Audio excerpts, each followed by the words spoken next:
Hello viewers, আসসালামু আলাইকুম। আপনারা সবাই কেমন আছেন? আলহামদুলিল্লাহ, আমি ভালো আছি। আমি শুনতেছি যে আগামী 3 মাসের মধ্যে একটা সুষ্ঠু নির্বাচন হবে। সেইখানে জনগণ নির্বাচন করবেন কে মন্ত্রী হবেন। তো সেইখান থেকে আমি বলতেছি যে শিক্ষামন্ত্রী হিসেবে আবু তোহা মোহাম্মদ আদনান উনি শিক্ষামন্ত্রী হোক। ওনাকে চাইছি যে আবু তোহা মোহাম্মদ আদনান ভাই, আপনি আসেন, আপনি নির্বাচনে দাঁড়ান।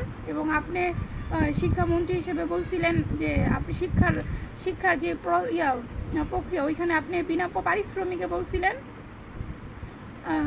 করবেন, ওইখানে বলছিলেন শিক্ষা ব্যবস্থা পুরোটা চেঞ্জ করে দেবেন। তো এখন আল্লাহর রহমতে একটা সুযোগ আসছে।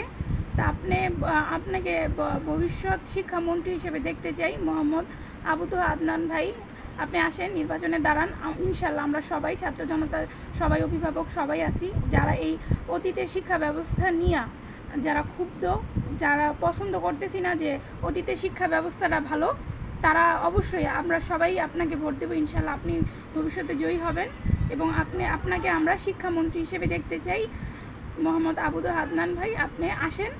এবং যারা আমার ভিডিওটা দেখবেন ভাই, আপনারা সবাই শেয়ার কমেন্টস করবেন এবং লাইক করে দিবেন চ্যানেলটাকে, এবং এটা যেন আরও রিচ হয়, এটা যেন সবাই জানতে পারে এবং আমার মতের সাথে একমত হন। ভাই, আপনাদের অনুরোধ করতেছি সবাইকে যে ভবিষ্যৎ হিসেবে আমরা মোহাম্মদ আবু তোহা আদনান